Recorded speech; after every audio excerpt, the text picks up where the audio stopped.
구독과 좋아요는 사랑입니다. 여러분 반갑습니다. 말씀 창고의 서현 목사입니다. 오늘도 시청해주셔서 감사합니다. 여러분의 구독과 좋아요, 알람 설정으로 저희 채널을 응원해주세요. 항상 함께 해주셔서 감사합니다. 오늘은 에베소서 2장 11절부터 22절 말씀입니다. 오늘 말씀은 하나님과 멀어졌던 우리들이 어떻게 하나님과 가까워지게 되었는지, 예수님께서 이루신 일이 무엇인지 그것을 조금 더 분명하게 이야기하고 있습니다.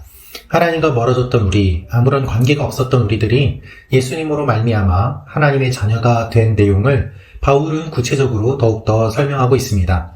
여러분, 우리가 구원받은 것이 어떠한 의미가 있는지 알고 계십니까? 오늘 말씀을 통해서 그 내용을 더욱더 구체적으로 알고 또한 이 구원을 이루어 주신 하나님을 찬양하는 시간이 되면 좋겠습니다. 11절부터 말씀입니다. 그러므로 기억해 보십시오. 여러분은 육신적으로는 이방 사람들이었고 육체에 행한 할례를 받은 사람이라고 불리는 사람들에게 할례를 받지 않은 사람으로 불리는 사람들이었습니다. 그 당시 여러분은 그리스도 밖에 있었고 이스라엘 백성으로부터 제외된 사람들이며 약속의 언약들에 대해 생소한 사람들이며 세상에서 소망도 없고 하나님도 없는 사람들이었습니다. 그러나 그때는 하나님에게서 멀리 떨어져 있던 여러분이 이제는 그리스도 예수 안에서 그리스도의 피로 가까워졌습니다. 그리스도는 우리의 화평이시니 자기의 육체로 둘을 하나로 만드신 분이십니다. 그분은 중간에 막힌 담, 곧 원수된 것을 헐어내셨고 조문으로 된 계명의 율법을 폐하셨습니다. 이는 그리스도가 그분 안에서 이 둘로 한 세 사람을 창조해 화평을 이루게 하시고 십자가를 통해 이 둘을 한 몸으로 하나님과 화목하게 하셔서 자기 안에서 원수된 것을 없애버리시기 위한 것입니다. 그리스도는 오셔서 먼데 있는 여러분에게 화평을 전하셨을 뿐 아니라 가까운 데 있는 사람들에게도 화평을 전하셨습니다. 이것은 그리스도를 통해 우리 모두 한 성령 안에서 아버지께 나아갈 수 있게 하기 위한 것입니다. 그러므로 이제 여러분은 더 이상 낯선 사람들이거나 나그네들이 아니라 성도들과 동등한 시민이요 하나님의 가족입니다. 여러분은 사도들과 예언자들의 기초 위에 세워진 사람들이요 그리스도 예수께서 친히 모퉁이 돌이 되셨습니다. 그리스도 안에서 건물 전체가 서로 연결돼 주 안에서 함께 자라 거룩한 성전이 됩니다. 여러분도 성령 안에서 하나님께서 거하실 처소가 되기 위해 그리스도 안에서 함께 세워져 가고 있습니다. 여러분, 바울은 우리가 원래 어떠한 존재였는지를 설명하고 있습니다. 바울이 이야기하고 있는 우리의 존재는 어떠했습니까? 11절부터 말씀을 보면 이렇게 기록되어 있습니다. 육신으로는 이방 사람들이었다는 것이죠. 그렇습니다. 우리는 하나님의 선택된 백성, 즉 이스라엘 백성이 아니었습니다. 육신적으로는 이방인입니다. 그리고 육체에 행한 할례를 받은 사람이라고 불리운 사람들에게 할례를 받지 않은 사람이다 라고 이야기합니다. 유대인들은 할례를 받았습니다. 그들이 할례를 받은 것은 하나님께 선택되었다는, 약속의 자녀가 되었다는 증거였습니다. 이방인은 할례를 받지 않았습니다. 따라서 육신적으로는 이방인이고 또한 할례를 받지 않은 이방인이라고 강조해서 이야기하고 있는 것입니다. 피를 흘리지 않았기 때문에, 할례를 받지 않았기 때문에 그들은 하나님의 백성이 아니었고 유대인도 아니었습니다. 따라서 하나님과 관계가 아예 없는 존재들이었던 것이죠. 그래서 12절 말씀을 보면 그리스도 밖에 있었다라고 이야기하고 있습니다. 그리스도 밖에. 그렇습니다. 바울은 그리스도 안에와 그리스도 밖에를 대조적으로 설명하고 있습니다. 우리가 예수님을 믿기 전에 우리는 그리스도 밖에 있었습니다. 하나님과 관계가 아예 없는 사람들로 지냈던 것이죠. 그런데 이랬던 우리가 어떻게 되었습니까? 우리가 그리스도 밖에 있었기 때문에 하나님의 언약에서 제외된 존재였고 또한 생소한 사람들이고 이 세상에서 소망도 없었습니다. 여기서 알 수 있는 사실이 있습니다. 예수 그리스도 밖에는 소망도 없고 생명도 없고 희망도 없다는 것입니다. 예수 그리스도 안에 소망이 있고 생명이 있습니다. 여러분, 우리는 그리스도 밖에 있는지 그리스도 안에 있는지 생각해 볼 필요가 있습니다. 그리스도 밖에 있던 우리를 예수 그리스도께서 구원해 주셨고 그리스도 안에 사는 존재로 만들어 주셨습니다. 그래서 그때에는 하나님과 멀리 떨어져 있었는데 이제는 어떤 존재가 되었는가? 13절을 보면 그리스도 안에 있게 되었다라고 말하고 있습니다. 예수 그리스도 안에서 가까워졌다. 그리스도께서 하나님과 우리 사이에 있던 장벽을 허물어 주시고 우리가 하나님께로 나아갈 수 있는 길을 열어주셨다라고 이야기하고 있는 것입니다. 그렇습니다. 이방인들은 하나님 앞에 함부로 나아갈 수 없었습니다. 유대인이라고 하더라도 하나님께 함부로 나아갈 수 없었습니다. 가로막혀 있는 많은 것들이 있었습니다. 그러나 예수님께서 그 모든 것들을 허물어 주시고 우리가 하나님께로 나아갈 수 있는 길을 열어주신 것입니다. 이 일이 어떻게 이루어졌습니까? 주님께서 육신의 피를 흘리심으로 말미암아 그 장벽을 깨뜨려 주셨다라고 말씀하고 있습니다. 조문으로 된 계명의 율법을 폐하셨습니다.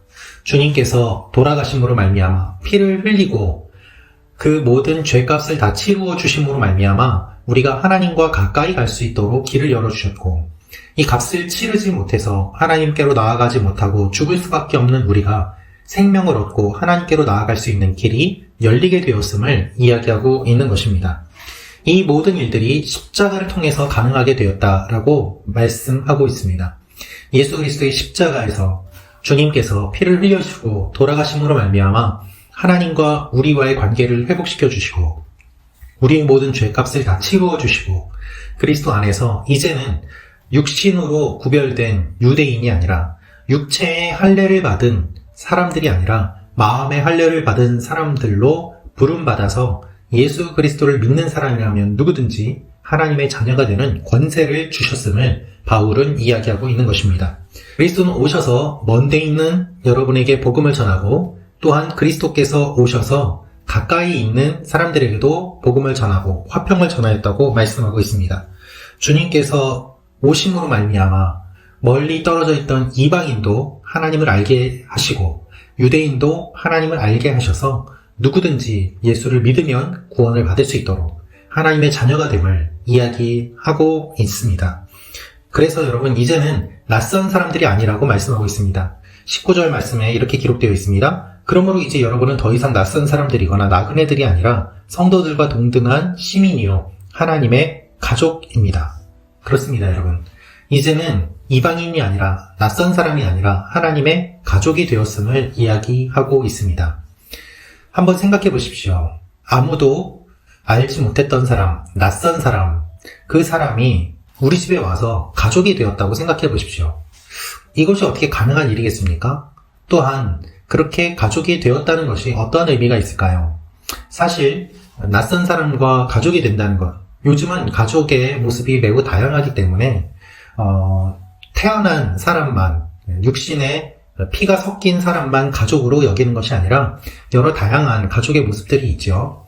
그런데 이 가족의 모습을 우리가 생각해 볼 때 육신으로 태어나서 함께 피를 나눈 사람도 가족이지만 예를 들면 입양을 했다던가 하는 것을 통해서 가족이 되는 경우도 있지 않습니까?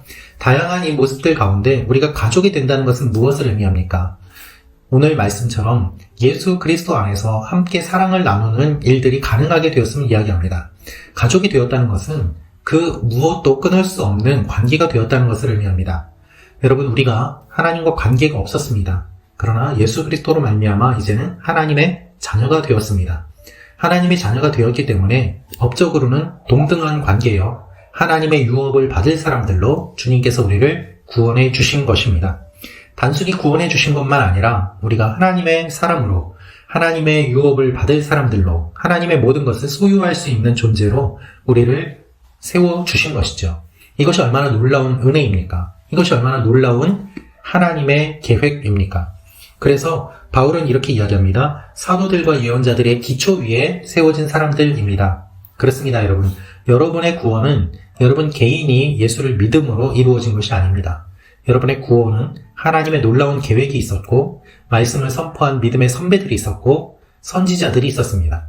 그들을 토대로 하여서 우리가 신앙을 가질 수 있게 된 것입니다. 이 역사성을 잃어버리면 우리는 가족이 되었다는 것의 의미를 제대로 파악하지 못하는 것입니다. 그래서 바울은 이야기합니다. 그리스도 안에서 우리가 함께 연결되어 갑니다 라고 말입니다. 사랑하는 말씀 참고 가족 여러분, 제가 영상을 통해서 여러분과 함께 말씀을 나눕니다. 이 모든 일들을 통하여서 우리는 하나님 안에서 연합을 이루게 됩니다. 관계를 맺게 됩니다. 그리고 함께 세워져 나아가게 됩니다. 그 중심은 제가 아니라 예수님입니다. 말씀입니다. 여러분, 우리가 예수 그리스도를 중심으로 하여서 함께 세워져 가는 존재가 되었다는 사실을 기억할 필요가 있습니다. 나만의 교회, 또한 우리 교회, 우리 구역, 이것만이 아니라 우리의 시야를 넓혀서 땅끝까지 복음이 전하여지지 않은 곳에 이르는 그것에 이르기까지 우리가 하나님의 사람으로 세워지고 또한 하나님의 일들을 감당하는 존재로 계속해서 그리스도의 몸을 세워가는 일들이 필요한 것이죠. 하나님이 우리를 그 일들을 위해서 불러주셨습니다. 부름받은 우리가 그와 같은 일들을 하는 것은 당연한 것입니다. 그래서 성령 안에서 하나님의 거하실 처소가 되기 위해 세워져 가고 있습니다. 그렇습니다, 여러분. 우리는 다 세워진 것이 아니에요. 우리는 세워져 가고 있습니다. 여러분과 저의 오늘 하루가 계속해서 주님 안에서 세워져 가는 일들이 일어나는 하루가 되기를 원합니다. 하나님이 여러분을 사랑하십니다. 하나님이 여러분을 구원해 주셨습니다. 이 구원의 기쁨을 깊이 새기고 누리며 주님과 동행하는 그리고 세워져 가는 하루가 되시기를 기도합니다. 교회는 그냥 세워진 것이 아닙니다. 교회는 놀라운 하나님의 선물이요, 하나님의 권세요, 하나님의 영광입니다.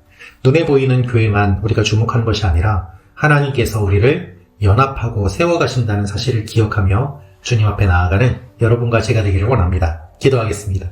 살아계신 아버지 하나님, 우리를 불러주시고 구원해 주시고 우리가 주님 안에서 연합되어 자라가게 하심을 감사합니다.